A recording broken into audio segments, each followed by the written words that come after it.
Alright, what's up, guys? So, Rebound has uploaded a video titled Players That Tried to Fight LeBron James.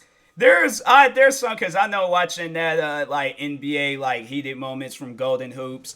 Yeah, there's a few times I see where players they tried to fight LeBron James, but I'm like, first off, the teammates ain't gonna allow that. Second, LeBron is not gonna allow that. Third, your teammates ain't gonna allow that. So, what makes you think? There goes three right there. Forget everybody else. Do you honestly think? Me personally, I just feel like that is a fight that you shouldn't overall get into. Like, even though LeBron James could have pushed me over. I looked at one of his other players and been like, "It's your fault." But nah. But anyways, yeah. Let's see what goes down. Cause I don't know. It seems like recently, especially yeah, it's just like when he was playing like in Cleveland and then the Lakers. Mainly more so Cleveland. I don't know. Let's go ahead and see what goes down. But who knows? Maybe they have a courtside Karen on the list too. But she wasn't even a player. But it's like more so. I don't know. Let's see. They're like people that tried to fight LeBron James. But make sure if you guys haven't, go subscribe to Rebound for more videos like this. But in that being said, let's get into this video. First, lay it full screen. Now let's get While into the some video. NBA players use their skill to beat LeBron, some decided to use force to try and overcome him. Whether it's a petty little bump or a full-blown closed fist punch, But he be flopping though, so that's why I'm like, come on now. players tried to get physical with the king.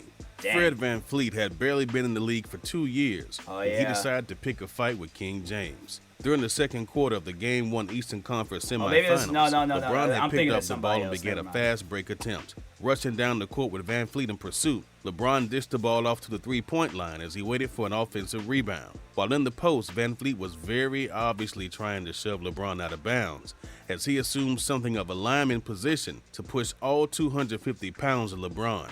Clearly lacking the strength his 6-foot frame could afford, LeBron simply turned around to give VanVleet a hard shove back as he calmly walked away.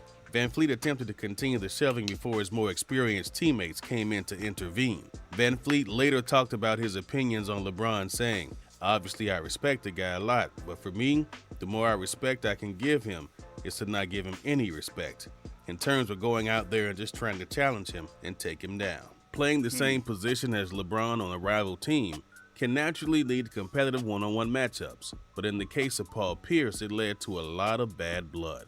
Luckily for Pierce, he was able to snag a title for the coincidental reason that his prime with the Celtics came at a different time than LeBron's peak with the Heat. Despite LeBron's best efforts, the Celtics were generally able to stomp their way past LeBron during his career with the Cavaliers. However, all of this began to suddenly change after LeBron teamed with the Heat during the 2010-11 season.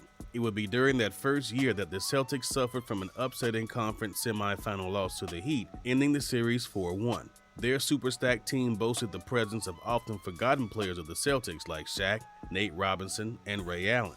Even with their supplemental production aiding Pierce, Rondo, and Garnett, had not been able to stop the new and imposing Heat team. Garnett. While the rivalry between the two franchises began to heat up, nothing would match the more personal battle happening on the court between Pierce and LeBron. Pierce openly admitted to loathing LeBron for the simple fact that he threatened Pierce's legacy in the league as a talented small forward. The thought of being lost in the history books of the NBA because of the presence of one extremely talented man scared him. Fear quickly morphed into hate. It's like, you gotta remember, it's like, bro, it's like your name's been established. Like, people are going to remember you. My thing is that if I, like, either way, like, whether you're, like, some big, like, phenomenal player or whether you're a player that's just, like, you're good but didn't get the recognition that you got, like, my thing is that I love that type of recognition where, I might not be getting talked on or got signature shoes coming out, like, every single day. But at least, like, there's that one person that recognizes, like, yo, that dude in his prime, OG. Like, he was seriously, like, that dude, he was that good. So, yeah, I either way, whether you like a legacy leaving player or, just a guy that just, you built your name from the ground up. Like, and that's how it is with all players. It's like, nobody's not going to forget about you. Your career ain't going to be in jeopardy. But anyways. So their rivalry only naturally intensified. Pierce, to his credit, was able to recognize greatness when he saw it, and was able to admit LeBron as the better player. The stats that described their matchups couldn't lie. older in his age and now retired from the league. Pierce talked about who had been LeBron's biggest rival, saying, "Why would you ask me a silly question? It's me, of course. No one has had more playoff battles and more meaningful games than me and LeBron. So how could it be anyone but me? I have a career high against LeBron, 50 points. Why do you think he moved down to South Beach? I paid for the U-Haul."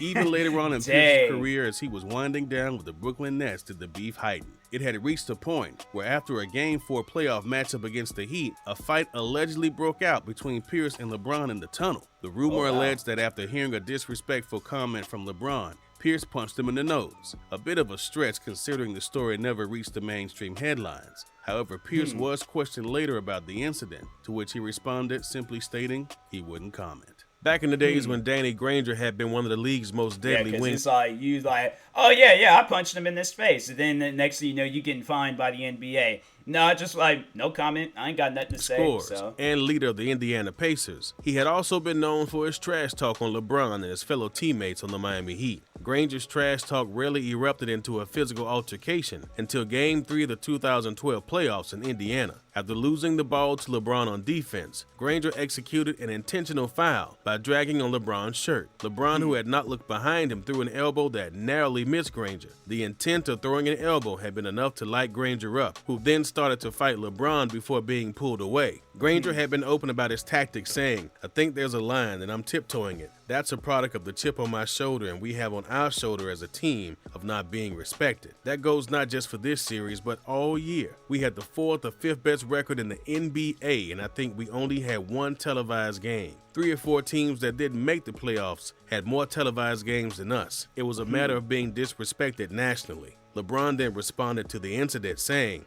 "Whatever he's trying is not working. Nobody is fighting on the basketball court. Come on," he said. "I'm not gonna fight because I mean too much to our team and I can't afford to be suspended for a game, but do something stupid to get thrown out of a playoff game."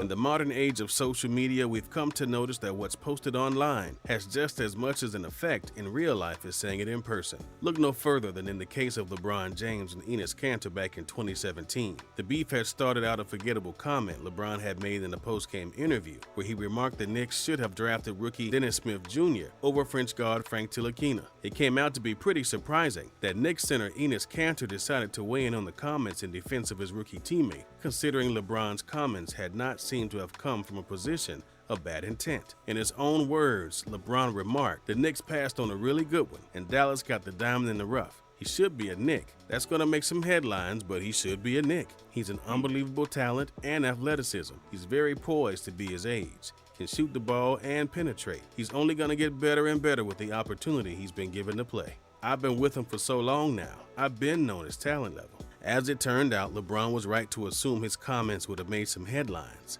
And when they did, Kanter refuted back on Twitter saying his words had shown disrespect to his new teammate. LeBron then simply responded saying, "For Enes Kanter, who's always got something to say, I don't know what's wrong with him."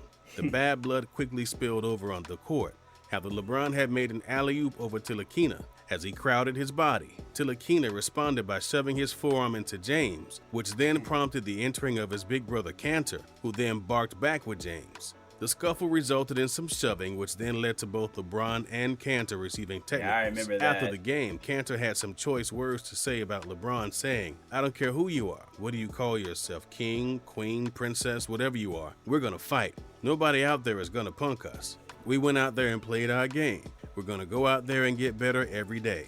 Taking the dub for the night, it seemed LeBron couldn't have been less interested in adding to the drama when he said, "Nothing, we got the win.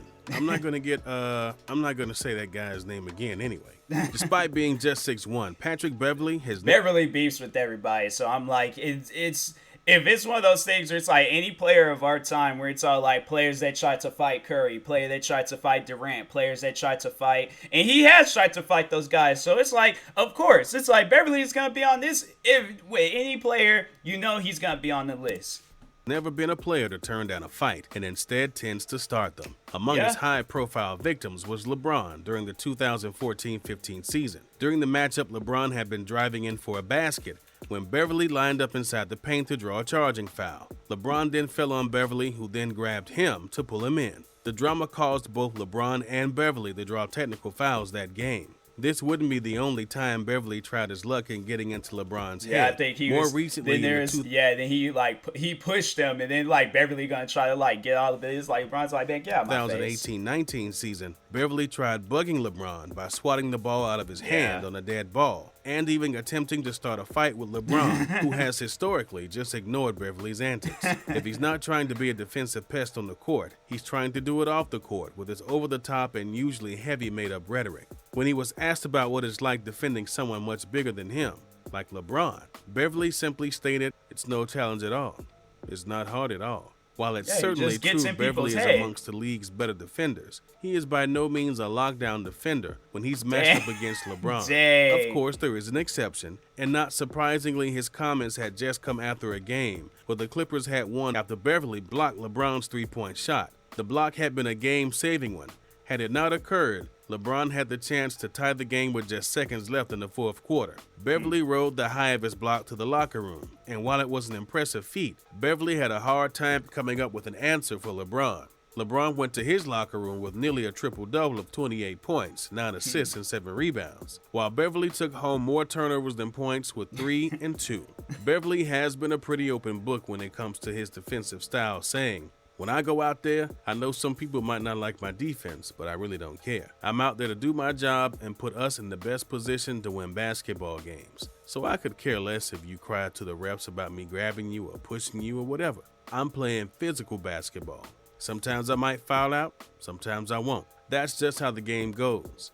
But I'm setting the tone that nothing is going to be easy today. You have to work hard for it, and I try to have that same approach every game." During the first round of the 2016 playoffs, LeBron added another enemy to his long list of rivals in the form of 20-year-old Piston rookie Stanley Johnson. Johnson had received some praise over his defense on LeBron during Game 1 of the series. However, LeBron was still able to drop 22 points with 11 assists. The following game during a timeout call, LeBron, who had been on his way to the bench, bumped into Johnson lightly. Johnson refused to respond at the moment. Instead, he waited until after the game on Twitter to talk about the bump, saying, "I didn't bump him, he bumped me. It was a cheap-ass shot, a cheap-ass bump.